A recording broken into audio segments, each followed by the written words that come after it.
All right. Thanks, everybody, for joining me.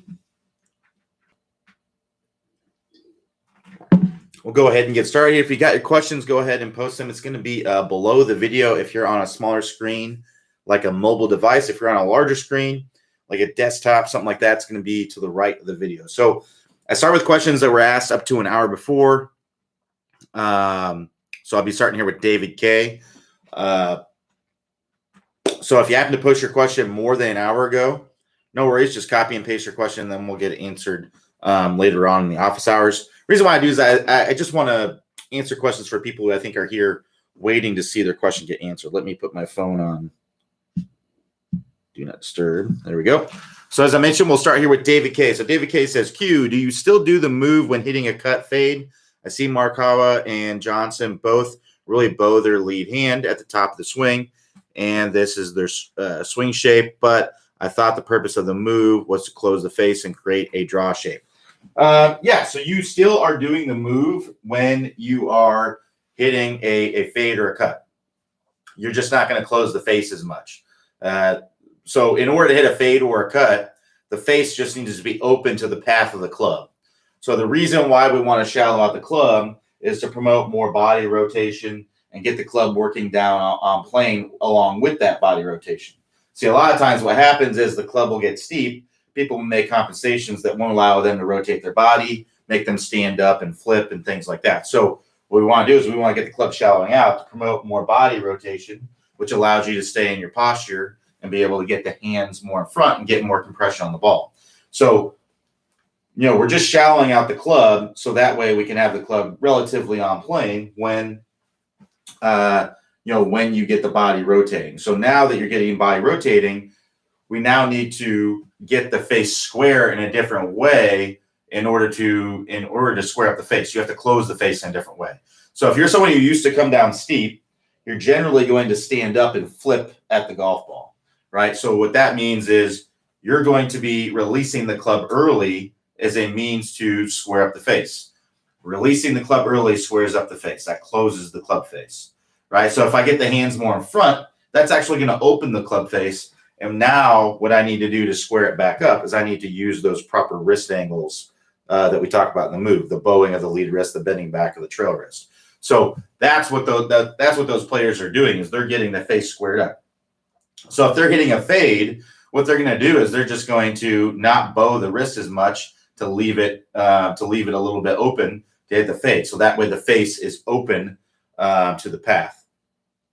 The other thing that they can do is they can actually get more body rotation, get the hands more out in front, and have the same amount of bow, but you get the hands more out in front. That actually opens the face a little bit. So there's lots of ways that control the face. Let's actually talk about that. Since we don't have a ton of questions yet, we can go into a little bit more detail on this. So let's understand what things open and close the face. So this is just a little thing that kind of show you where the face is pointing. So there's essentially three things that open and close the face. One is going to be the release of the club, right? So if I release the club early, that is going to close the face. So if you imagine if I have this shaft straight up and down, right? So straight up and down, and I have this face square, and I have the shaft straight up and down. Well, if I push the handle forward, that's going to open the face. See how the face opened? That would be a later release. That would be shaft lean, right? If I did that, that'd be shaft lean, later release. And then if I push the handle back this way, that's going to close the face. That would be an early release. So early release, closes the face, later release, opens the face. Then we have basically the twisting of the shaft. So that's going to come from forearm rotation. It can come from body rotation a little bit. So body rotation, wrist rotation, or forearm rotation, and then the bowing of the wrist and the bending back of the trail wrist. Those are all things that twist the face. So if I have this, that's going to twist the face. So forearm rotation and wrist angles are what do that. And then the last thing is the raising and lowering of the handle. If I have the handle neutral, I have the club flush to the ground and the face square. If I lift the handle, that opens the face. If I lower the handle, it closes the face. So when I see a lot of amateur players, what they're typically doing is they're releasing the club early, which closes the face. They have wrist angles, which open the face. So their lead wrist would be cupping, right? And their trail wrist is pushing through. That's going to open the face, right? And then they also have a high handle, which is going to open the face because they have to stand up to make room for the club. So early release, closing, and then the wrist angles open up, and then the high handle open up. It all adds up to a relatively square club face. Tour players are going to have a later release, which is going to open the face. They're going to have wrist angles that close the face more, right? So more bowing of that lead wrist, bending back of the trail wrist. That's going to close the face. And they're going to have the club, flush to the ground, which isn't going to open or close the face. But compared to an amateur player, it's going to close the face because an amateur player usually has the toe down, which opens the face. So those are the things that open and close the club face. So when you look at a tour player, when they're shallowing out the club, getting shaft lean, they're using a combination of face and path that's going to give them the fade pattern that they're looking for. You're still doing the move. You just may not be exaggerating it as much. And I believe later on in the move course, we talk about hitting those fade shots with the move. Let me actually double check that because I thought I remembered that being in there. So let me double check that part of it. So I'm just going onto the website here because I'm pretty sure that's what's going on. But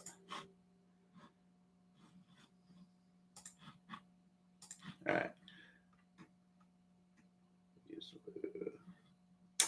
So he talks about later on in the move course, we talk about hitting a solid draw and stop overhooking. That's 1.5 from the move. And then we talk about hitting dead straight shots with the move. So he doesn't talk about hitting power fades, but really it would just be a continuation of that. So you either need to do one of two things to hit the fade when doing the move. You either need to bow the wrist less, right? So bowing the wrist less is going to get the face a little bit more open, which will get the face open to the path, or you need to get more shaft lean. So you do the same amount of bowing, but you get your hands more in front, later release, which is going to get that face open, right? And allow the ball to fade. It's going to get the face open to the path. Now, ideally, if you don't want to lose distance, what's going to be the more powerful one is the one where you're getting more shaft lean. I would consider that a power fade. When you hear people talk about power fades all the time.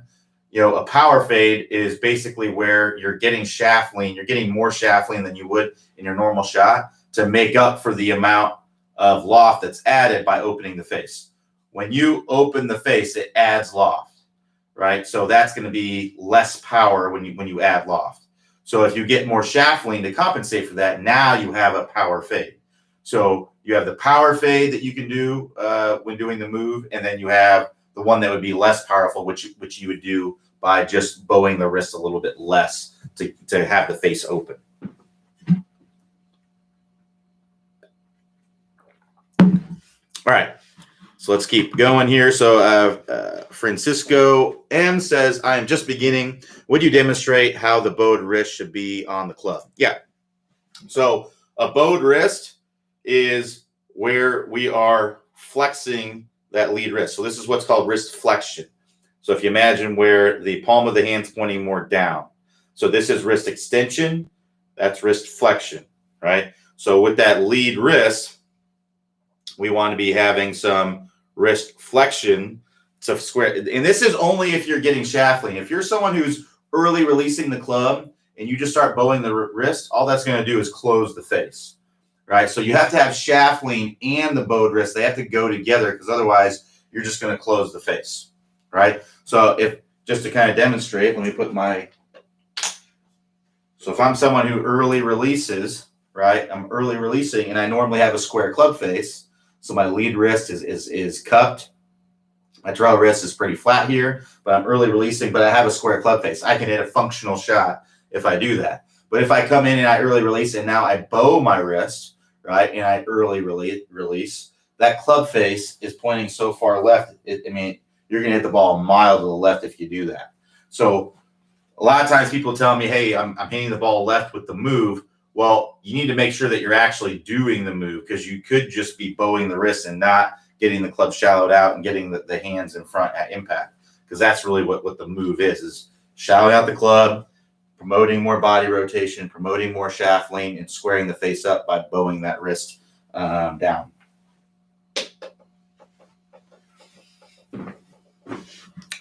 So David K says, any advice for mental game, sitting over the ball with a good lie and approach shot in a par 3, execution is poor, chunk or pull, miss, green entirely. So what I'd recommend is develop a routine. So my routine would be, basically I figure out the kind of shot that I'm going to hit, right? So let's say, you're on a par 3, let's say the pin's on the left-hand side, and pins on the left-hand side, and it's just a par 3, no wind or anything like that. So what I'm doing is I'm thinking, okay, I'm going to hit a draw, and I'm just going to start it at the middle of the green. If I hit it straight, it's going to be in the middle of the green. If I draw it a little bit, it's going to be more toward the hole. If I block it, it's going to be to the right. So that's kind of my strategy with that. So I'm aiming for the middle of the green, basically. And then I'm seeing that shot in my head. I'm seeing it, the slight draw coming in. I'm just seeing that. I'm seeing that in my head. I'm getting behind the ball. I'm picking kind of my target line. And now I'm going to walk into the shot, and I'm going to set up. And now I'm going to look out again, and I'm going to think, okay, I'm playing a movie in my mind of what's happening. And I set my feet, and I look back down, and I go. Develop a routine. If you're standing over the ball still forever and just thinking, execution is usually going to be very poor, because you're just tensing up, right? So usually my feet will be moving around. I'll do a waggle. I'm looking at the hole. I'm seeing the shot in my mind, and then I look back down, put the club on the ground, and I go. That's it. And if you look at tour players on TV, it's basically, you won't see very many tour players stand over the ball dead still for a long time. You just don't see it very much. I mean, you do see it every now and then, but usually what you're going to see is they're going to be moving around. They're staying loose. Their feet are moving. They're waggling the club. They're lifting the club up and down. They're doing some sort of rehearsal type of thing. They're moving around, and then they go. So see the shot, hit the shot. I wouldn't try to overcomplicate it more than that. Now, if you have something where you have an issue that you're normally having, so let's say you're having trouble chunking shots, right? You mentioned that you're chunking sometimes. Well, when you're out on the course and you're still chunking shots, you may want to be visualizing hitting the ground more in front of the golf ball, right? So that's a part of my visualization. I might get over the ball here and do a little rehearsal where I'm imagining I'm hitting the ground more in front, and then I'll get back in, and then I will execute that shot, right? So that's what I'd recommend doing. Develop a routine, and then, if you're having an issue that day, then you need to change your intention, right, of what you're doing.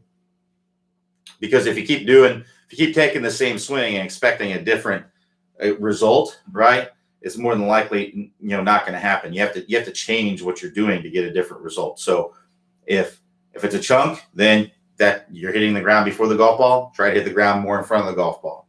Really, really exaggerate that. And if you thin the next one, then just ease off of it, right? So it's a constant process of tinkering things to get things dialed in. Ideally, you'd go out and you'd always be dialed in, flushing everything. Golf would be really easy, but it just doesn't work that way, right? Some days we just stink.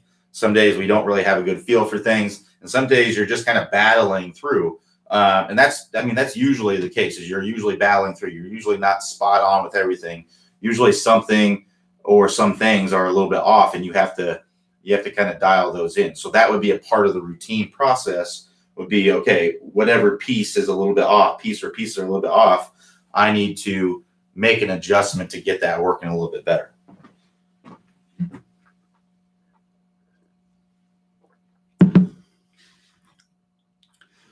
So Dwayne B says, I watched NSA 12, how to really fix your slice using the head covers as a guide. it works, but I really get the feeling of binding up during the downswing. Will this pass, or am I doing something wrong? Binding up during my downswing.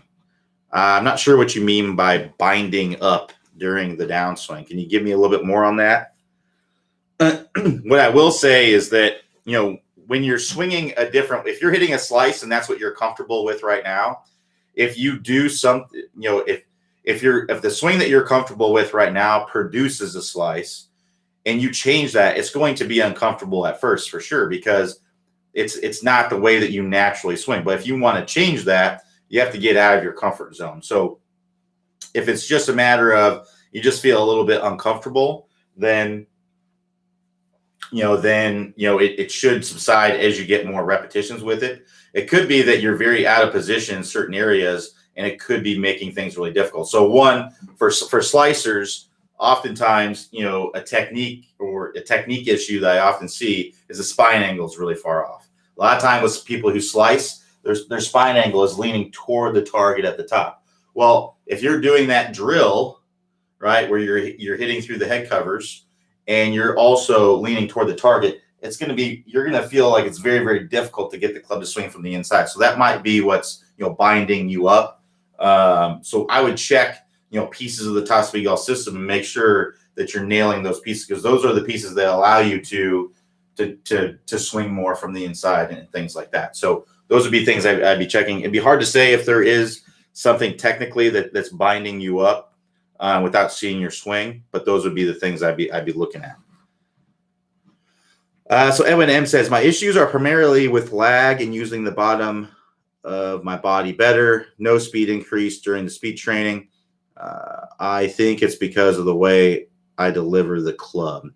It's hard to say without seeing your swing. But yeah, if you struggle with lag, then I'd be working through the top speed lag course to get better with that. As far as the lower body is concerned, working through the entire top speed golf system, the spine angle, the power turn, the lag not as much, but what the lag does for you is it gets the club more behind you, giving you more time to use the lower body. The compression line gets you using the lower body better. The straight line release gets you using the lower body better. So, all of these courses are geared to help you use the lower body better. So those would I be working through. As far as the no speed increase, I would have to see exactly what's going on there to know for sure if there are really any issues there. But those I'd be working through the top speed golf system to get each piece working a little bit better. So Richard C says, when I pure the ball, it always seems to be a pull. It feels like such a solid shot. Just left. Any tips? So if a pull is caused by the club path being too over the top, essentially. So you need to get your club path more on plane, more swinging in to out. So I would recommend either the move course or the never slice again course. I know you're not slicing, but a pull and a slice are really a product of the same issue, which is an over the top kind of swing, right? So if you're swinging to the left, imagine a baseball field in front of you. If you're swinging to the left, that'd be toward third base. So you need to be swinging more toward first base to get that straightened out. I would actually try to hit pushes, right? Try to hit blocks out to the right. And then once you start getting those, then you just ease off of it to get where you want to be with it. So that's what I'd recommend doing, the never slice again course or the move course to get the club more from the inside. So that way you can straighten that out. To get to those courses, click the instruction tab, or actually click the house icon. The house icon that will take you to the homepage. Scroll down the homepage, you'll see a list of all the courses there.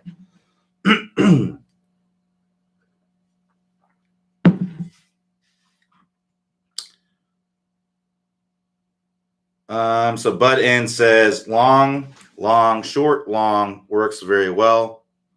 Please elaborate on long, short, long. But I have to be honest with you, I'm not really sure what that is. Long, short, long. I don't know what that is. So if you have any information, I'll be happy to elaborate if I knew what it was, but I don't know exactly what you're referring to. So Michael J says, can you just show the shallow and move at the top of the backswing? Yeah, so we're at the top of the backswing here.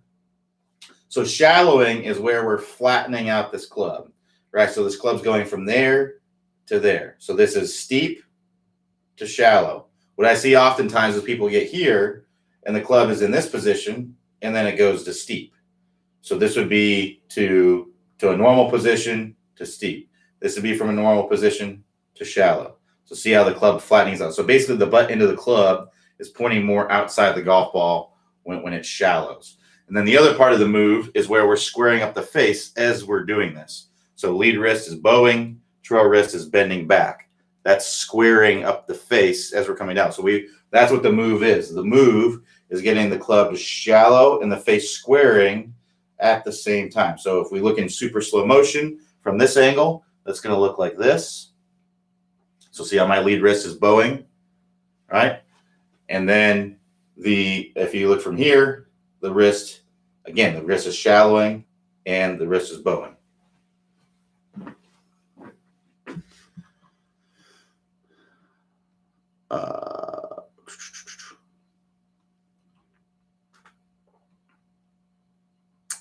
So Alberto A says, I have problems with sequencing. When I get to my left side, rotating, I still release the club early. Behind the ball, your thoughts? Thanks. It's hard to say without seeing your swing, but I would continue to work through the straight line release course if the other pieces are good. So basically, we need to have the other pieces in place. We need to be doing the other pieces of the top speed golf system well before you can expect to do the straight line release well. It's going to be very, very difficult to get the straight line release, get things sequencing properly if the other pieces are off. So for example, if your spine angles are off, right? So if we're not set up with a good spine angle address, the most important one is that impact. We want to have that spine angle, 20 degrees angled away, somewhere in that range. So if I'm coming into impact and my body is kind of straight up and down like this, I'm going to have a hard time releasing that club out in front.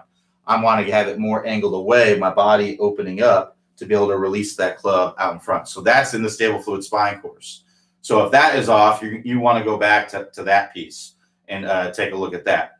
The power turn. I know the power turn may not be directly tied to it, but if we're not turning our shoulders and we're using all arms, you're going to generally release the club early. So we want to make sure that we're getting a good shoulder turn, getting our body turning nicely in order to get that working a little bit better. Lag. If we're casting the club from the very start of the downswing, you basically have no chance to release that up out in front and sequence properly. You're going to be early releasing almost guaranteed. And then the compression line, that's our line that goes from our lead ankle, lead hip, lead shoulder. We want that to be in a nice straight line here, slightly angled away from the target, or vertical if you're hitting off the ground. So if we're bumped out with our hips, if we don't have any body rotation, our hips are bumped out, we're going to get bound up and we're basically going to be guaranteed early release. So we want to get to our lead side, getting our compression line to be vertical or slightly angled away. And that's going to help us to open up the body and get things releasing out in front. So you want to make sure all the other pieces are in order to do the straight line release. If the other pieces are good, then it's just a matter of working through the drills. You also may want to look at the move course. The move course, if we're coming down steep, right? So if this club is in a steep position, meaning it's vertical, it's more vertical in the downswing. So if this club is pointing anywhere inside the golf ball, I would consider that steep, depending on where your hands are. But if this club is pointing inside the golf ball, the butt end of the club, so if I have the ball, right? If I have the ball here and I'm set up and then I come down and this club is pointing inside the ball. So if I drop it straight down, be inside the ball, I'm going to typically make a compensation in my swing that's going to make me stand up and flip an early release and not sequence properly. So I need to get this club shallowed out and this face square earlier so that way I can go into the ball. So basically, top speed golf system and the move, that's going to get you to be sequencing better. Without seeing your swing, it's impossible for me to know what piece it is. If you'd like me to take a look at your swing, I do offer swing reviews if you're interested. I don't know if I have any spots available right now. Let me double check.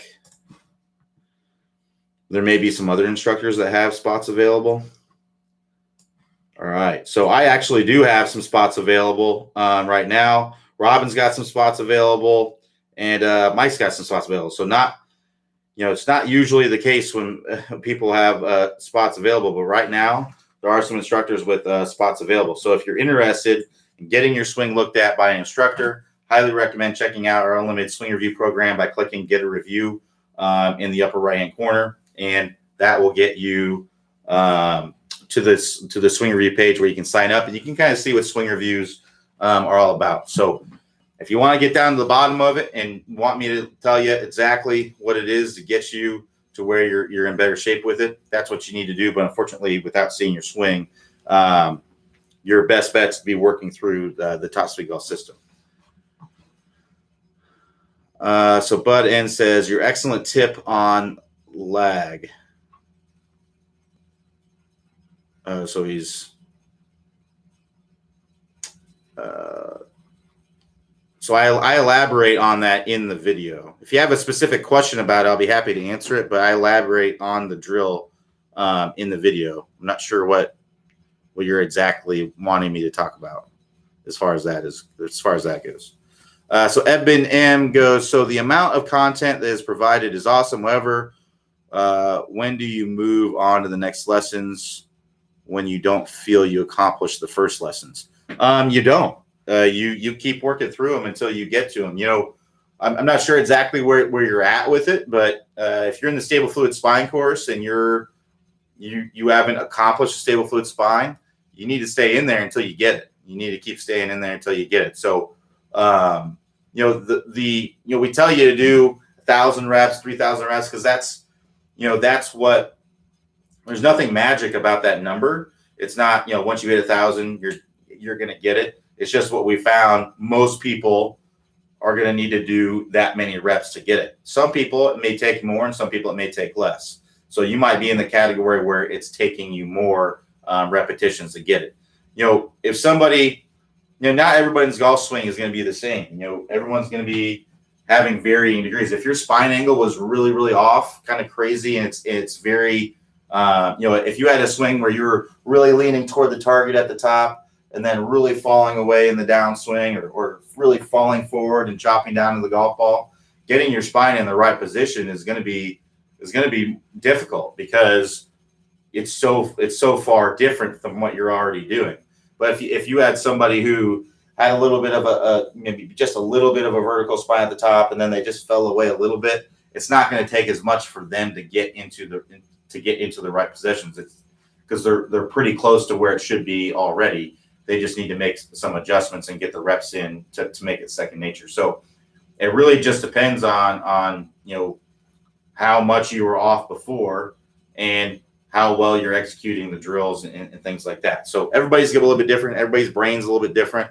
You just need to put in more time until you are comfortable with it, and then move on to the next piece.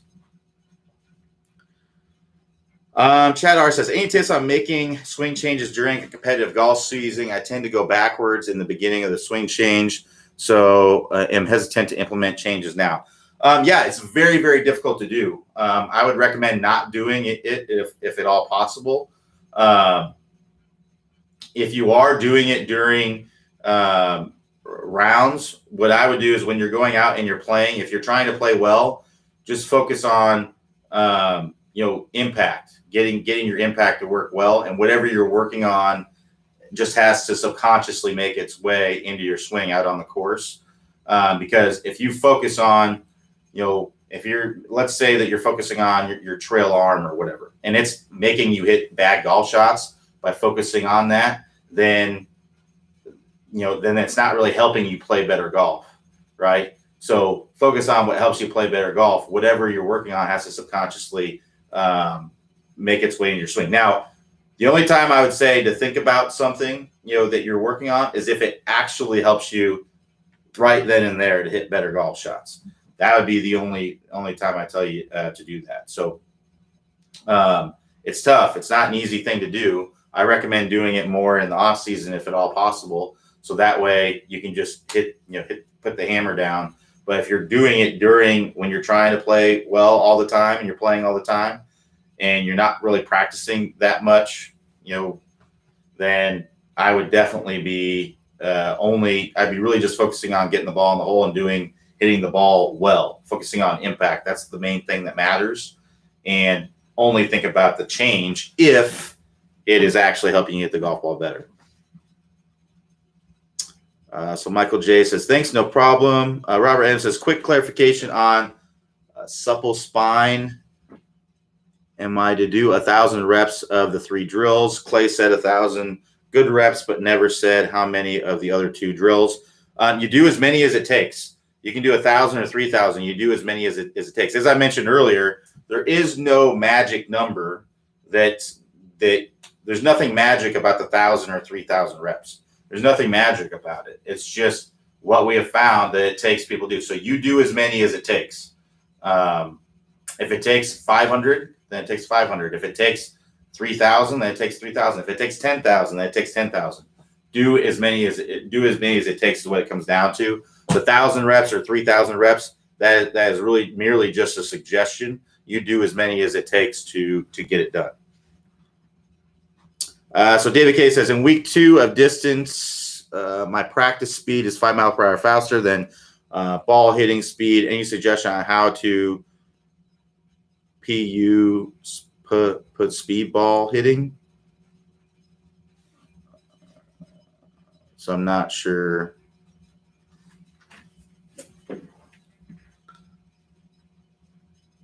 I'm not really sure exactly what so you're hitting the ball. You have a faster swing with the golf ball than without the golf ball. That's fairly normal. Most people are going to have a faster swing without the ball. If what I would do is the swing without the ball is I would look at what's happening at where the golf ball would be. So look at it on video and see what the difference is, right, with the golf ball and without the golf ball. And then I'd be trying to do the things without the golf ball when you have the golf ball there. A lot of times people make compensations in the swing with the golf ball there in order to hit a functional golf shot. So for example, you may have more than 5 miles per hour, but you may have that face wide open when you're coming into contact. It's usually the case when people are swinging without the golf ball is they'll leave the face very open. And then when they add the golf ball, they make a compensation in the swing to get the face closed. A compensation would be maybe releasing the club earlier. So that's what I would be looking at is look at a side-by-side between your without the ball swing and your with the golf ball swing and see if there's, see what the differences are and then try to improve those things in the swing with the golf ball. Now, one thing I will say, even so, a lot of times you will still swing a little bit faster without the golf ball. But to inch it a little bit closer, I'd be trying to match the things you're doing without the golf ball. Just look at it on video and see the difference between the two. All right. So Edmund M says, response, have not made it past the speed training. So next lesson, you don't feel it. So you're in the speed training. I would say if you're going through the system, you definitely want to do like what I was talking about. Make sure that you're getting it before you move on to the next piece. But with the 20-minute distance fix, you may already be doing one piece. It's kind of like it's a 3-week thing. So you're going to find what you're good at and what you're not good at, right? You're going to find what works for you quickly and what doesn't. So depending on what, let's say lag, right? Let's say you're doing the first lag drill and you don't feel like you're doing it completely, could do it better. Well, keep working through the course. And then when you come back to it, just try to do better the next time if you work through the course again. So that's what I would recommend doing is you just keep cycling through the course and every time just try to do better on it than you did the last time.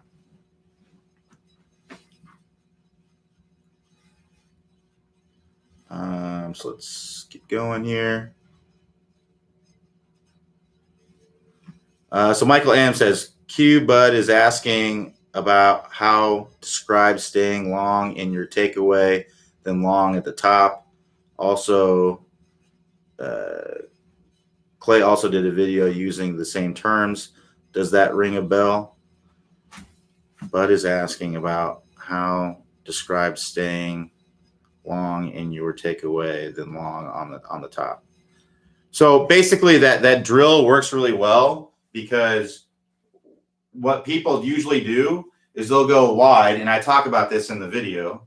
They'll go wide, and so the drill that I tried to improve was the wide, narrow, wide drill that pretty much everyone who's tried to work on lag has done, because the drill goes like this. You go wide in the backswing, right? And then narrow in the downswing, and then wide in the follow through, right? So that drill in concept is good, but the problem is that everyone goes wide in the beginning of the backswing, but as they go up to the top, they start to narrow it up too early, right? Almost everyone who I see does this drill goes wide, and then they go narrow, and then they go wide all the way through. They basically start to cast as they're coming down. So to prevent from doing that, what we want to do is we want to go wide all the way to the top, right? And then I would actually have the feeling that you're wide in the start of the downswing. I know this is counterintuitive, but I would actually have the feeling that you're wide in the start of the downswing, and then you narrow it as late as possible, and then you release out in front.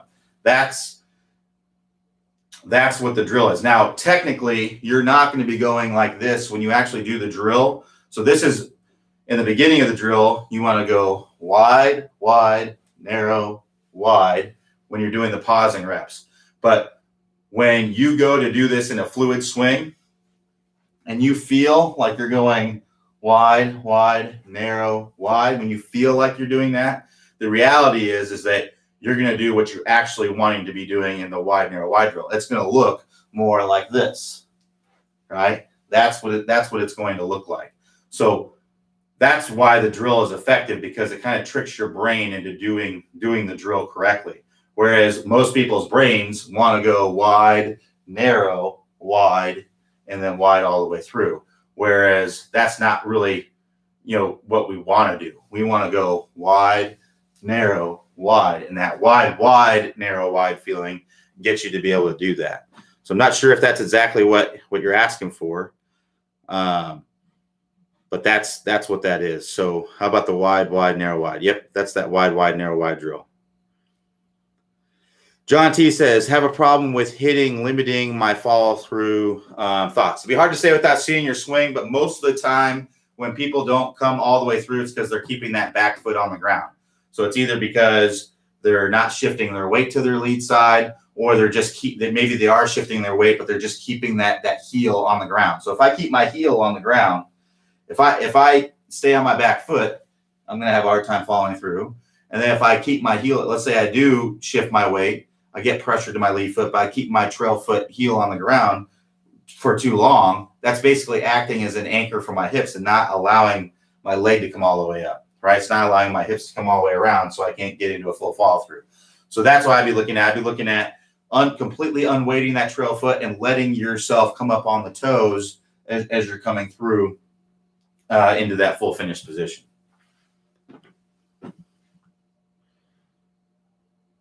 Edmund M says, great. That's perfect. No problem, Edmund.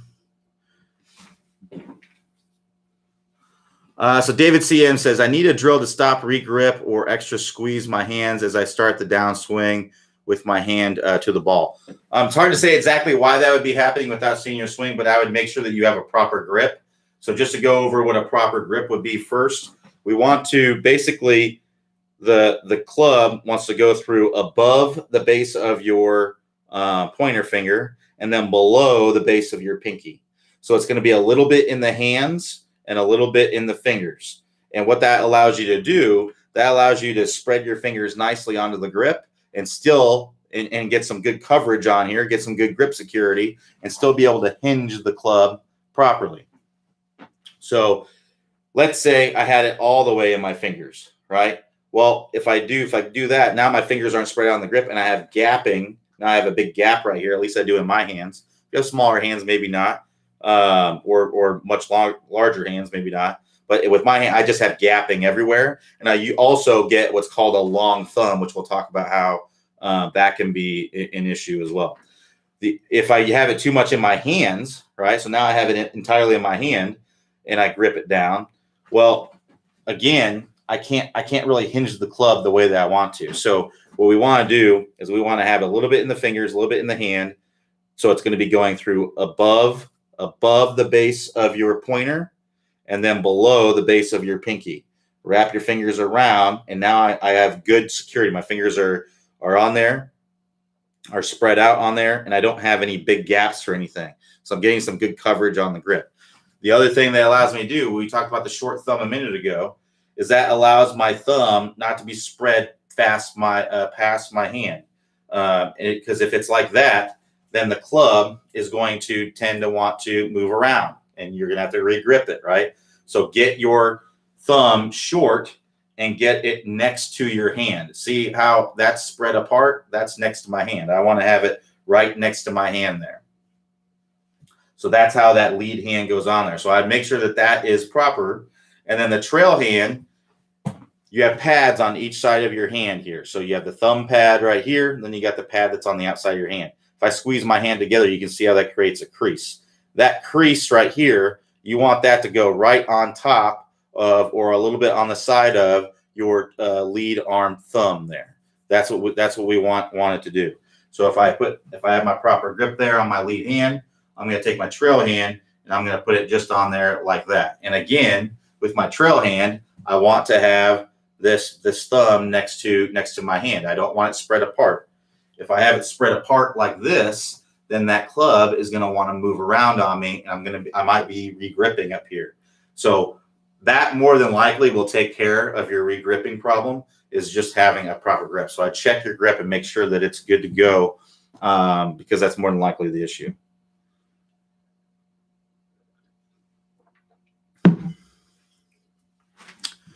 So Marquez says, on greenside bunker shots, how do you execute longer shots? Well, there's a couple ways to do that. One would be swinging harder, right? The more speed that you come into the ball with, the further it's going to go. The other way would be to use less loft. So what I do is basically I have a certain distance that I can hit. You know, I use my 58 degree out of the bunker, usually greenside bunker shots, but I have a maximum distance that I can hit that, right? So if I'm beyond that, then what I'll do is I'll use my 54 degree.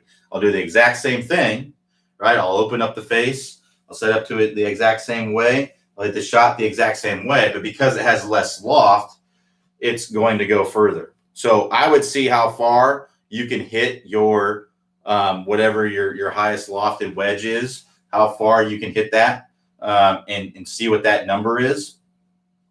You know, if you take a basically full hard bunker blast swing, how far does that ball go? Get an idea for that, and then you hit the exact same shot with your next wedge down, right? So I have a 58. The maximum for me is probably, I'm guessing, 30 yards ish, and then 40 yards is probably about how far I can hit a 54 degree. And then below that, I get a 50 yard shot would be like my 50 degree. So that's how I go through it. So that's how I use either swing harder. If you're not taking a full swing at it, you could probably hit the ball a little bit further if you took a full swing at it, give it more speed. But let's say you are giving it everything. You've got a 40 yard shot and you can only hit your shot 30 yards. Then I would use I'd use a lower lofted wedge, and that will allow you to hit the ball a little bit further by virtue of that. All right, so we got about 15 minutes left. If we got any more questions, be happy to answer them.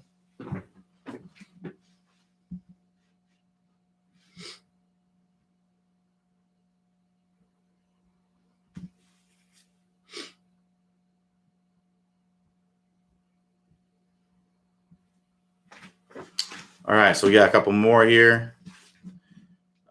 So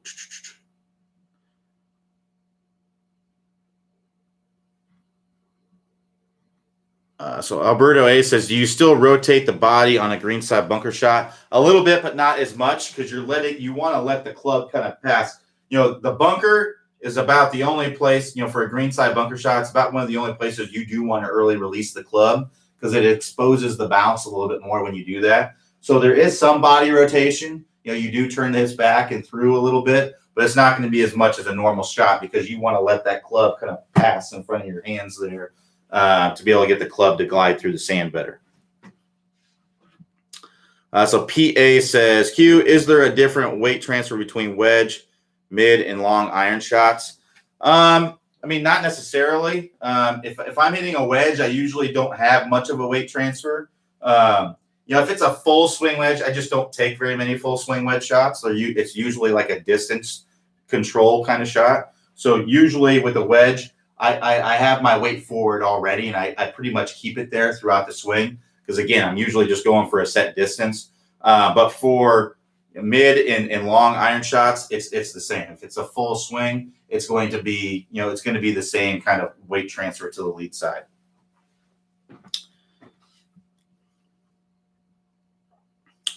So Roger B says, who's your pick to win the Open? I don't know. I haven't really thought about it. I know I would like to see Jon Rahm win after what happened with him at the Memorial Tournament. I'd like to see him win just because, that was obvious. He was probably going to pull it out the next day with a 6-stroke lead. So that was, kind of unfortunate. And I just saw today he had 2 positive tests or 2 negative tests in a row. So he's going to be good to go for the Open. So he's a guy that I think I would like to see. I'd like to see win for sure. Do I think he's going to win? I don't know. It's tough because everybody probably wants him to win because of what happened, and that's probably a different pressure that maybe he hasn't had before. But he is a guy that I would definitely like to see. Definitely like to see win. But I don't know. I don't really know exactly who's going to win, but that'd be my pick for sure. So Steve A says, could you explain the shoulder angle in relationship to the hands in the back and through swing in relationship to the hands? Well, as far as the hands are concerned, the hands can go in all kinds of different directions. So there's no, it's not like a universal truth how the hands have to react to the shoulders. The shoulders, on the other hand, typically you're going to see similar shoulder planes. Everyone's size and things are going to be a little bit different, their makeup and things like that. But generally what you're going to see, shoulder plane in the backswing, you're going to see that pointing usually anywhere between 4 to 8 feet on the other side of the golf ball. And then in the shoulder plane in the downswing, you're usually going to see that be anywhere from 2 to 4 feet on the other side of the golf ball. It's typically going to be a little bit steeper on the downswing. As far as the hands in relationship to that, there's all kinds. You can have your hands going out here. You can have your hands going back here. You can have your hands going all over the place. It doesn't mean that you personally wouldn't be better having your hands going in a certain direction. It just means that there's a lot of different ways to do it, right? If you look at Raymond Floyd, hands went pretty far inside. If you look at Matt Wolff, hands go pretty far outside. So there's lots of ways to do it. But the shoulder plane is definitely one that you're typically going to see fairly consistent, but the hands will go in different places. So there's no how the hands have to react to the shoulders. It's one of those things is what works best for you. Generally, I like to see the hands kind of going up the toe line a little bit, and the club kind of going up the same way until we get up to the top, and then they kind of drop back like that. That's what you're going to see in a lot of tour players. But like I said, you can be on either end of it and still hit great golf shots. It's a matter of finding what works best for you. So D. Kirk J says, my pin clubs are significantly offset, meaning that the shaft is already leaning forward. Does that reduce the value of forward shaft lean? No. They're not actually leaning forward more. They're offset doesn't mean that you have more shaft lean. It just means that it's giving you more time to get the face closed. Typically, offset clubs are better for those who really struggle getting the face closed. because it gives you just a little bit more time to get that face closed. That's what offset clubs are for. It doesn't give you more shaft lean automatically. It's giving you a little bit more time to get that face closed. So you still need to get shaft lean with them. You can't, if you flip, with an offset club, you're going to have the same issues as you would if you did. The offset clubs are just giving you a little bit more time to get the face closed.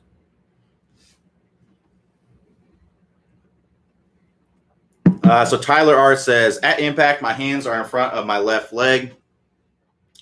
So too much shaft lean with my strong grip. It's a problem with shut face hooks. So yeah, I would definitely recommend weakening the grip. And I would also recommend working through our Never Hook Again course to work on getting the club more on plane with the face open. So weaken the grip a little bit, and I'd be working on trying to hit big banana slices all the time, and basically get to where you can hit a big banana slice and then ease off of it to get it straightened out. And then once you have it to where it's kind of zeroed in, then I would hit shots that are fades, draws, straight shots, and everything in between to get it dialed in to feel like you have it. So get to where, weaken that grip, hit those big slices, ease off of it, straighten it out, then hit the draws and fades to get control of it. So Donald R says, what can I do to stop chunking and thinning my irons? Well, I would recommend working through our stop chunking and topping course. I know it's not thinning, but chunking, topping, and thinning are typically an issue of the same, a product of the same issue, which is low point control. When I'm talking about low point control, I'm talking about where this club comes where the club comes down, reaches a low point, and then works back up, right? So if I'm thinning shots, that usually means that my club is bottoming out where the ball is, right? I actually want my club to bottom out in front of where the golf ball is when I'm hitting shots off the turf. I want to hit the ball first, hit down into the ground, have it bottom out in the ground, and then come up out of the ground. That's what I want it to do. So if I'm hitting thin shots, it's because my club is bottoming out at the ball, or even before the ball, it's barely missing the ground and then working up to it. If I'm hitting top shots, I'm doing the same thing essentially. It's just my club's a little bit higher and I'm topping it. Usually there is the top where your low point's too far forward, but that's more than likely not the case with you. And then a chunk is where my low point's before the golf ball and I'm hitting the ground, right? So we need to get, a better weight shift. We need to get loaded up properly. We need to get our compression line in the right place. So it just depends on, what of those issues you have. So if it's a problem with loading up and weight shift, I'd be working with our stop chunking and topping course. So to know if you're not loading up properly, if you're doing kind of like a reverse load where you're staying on your lead side and then backing off, it could be that you're loading way too late. We want to be loading right away in the swing. A lot of people, they just start turning and then they actually load up as they get to the top. It's too late. You're gonna have a hard time getting to your lead side. But let's say you are loading up, everything looks great, you're loading up properly, but then you just don't transfer your weight, right? So that's going to be the stop chunking and topping course. That's what I recommend working through. If you load up fine and you actually shift your weight just fine, but your compression line is too far angled away, you want to work on getting that more vertical, and that'd be working through the compression line course. Now, usually with the compression line, a lot of the drills in the compression line course are geared towards people who are bumping the hip out a lot. So what I would really try to do is actually try to get your body more forward and hit more down and through the golf ball, getting that compression line more vertical. So to get to the compression line course and the stop chunking and topping course, click the house icon and at the top, that'll take you to the home page. If you scroll down the home page, you'll see a list of all the courses there. Select the courses that apply to you.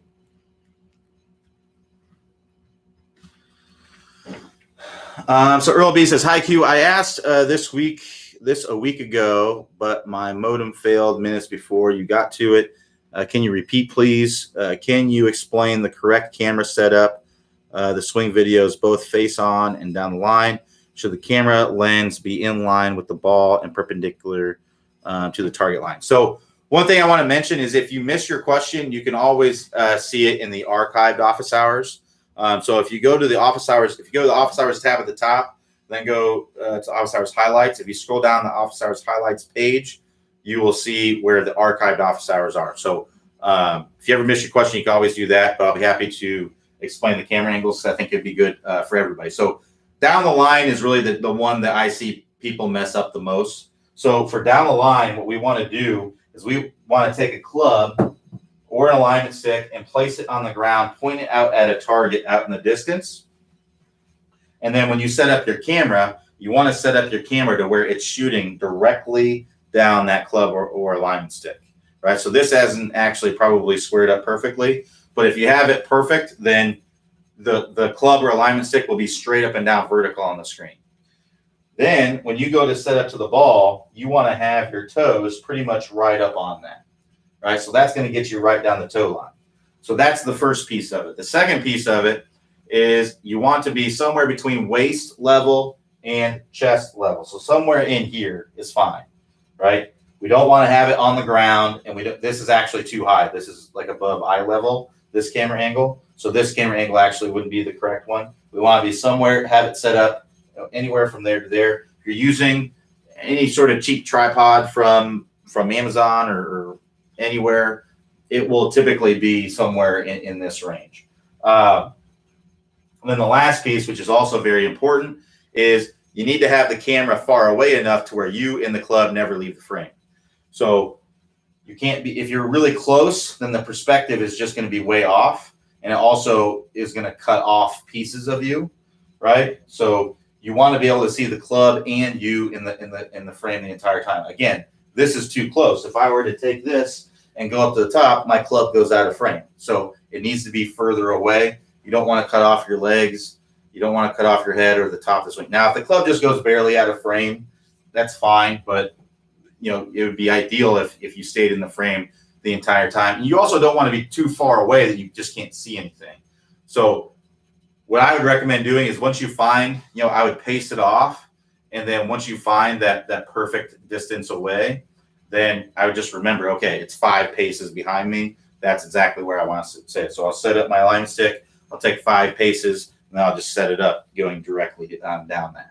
So that is the down the line. Now from face on, if you imagine you have the club or alignment stick on the ground, you set the you're going to straddle that, and you would have the camera going straight down at that, again, somewhere between waist and chest level, and far away enough to where you and the club never leave the frame. So pretty easy to set it up. Once you do it a couple times, it's pretty simple. So last question here from Alberto A says, Hideki Matsuyama hesitates at the top of the backswing, then he fires the hips on the downswing. Would you recommend this? No. Obviously, it works well for him. And actually, he doesn't even realize he's doing it. He's actually talked about that a little bit.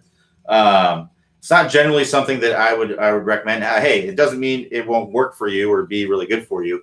It's just not something that I would teach someone to do, because the reasoning is, one, it doesn't help you. You won't be as fast when you do that. So if you imagine this. Imagine if I was going up for a rebound in basketball, and I just sat down like this, and then I jumped up, right? Well, I'm not going to get kind of that spring, that I'd be looking for. If I was going up for a rebound, I would go down and then I'd pop up, right? That's what we want to do in the golf swing. We want to have our backswing, and then we want to go down, right? We want to have that flow, and we want to have, it's called a stretch shortening cycle. So basically your muscles kind of stretch out, and then they reach a point and they want to come back. Well, if you stretch them out and then you keep them stretched out, you're not going to get that coming back, that stretch shortening cycle effect. So you're going to be leaving some speed on the table if you do that. The other thing is that it's pretty difficult to sequence from a standstill point, because usually you're going to be doing things in your backswing that are already going to be helping you to sequence in the downswing. So if you go up to the top and you pause and then start things, you're probably going to be already out of sequence. Like I said, obviously it helps, or with Hideki, it's what he does, and it works well for him.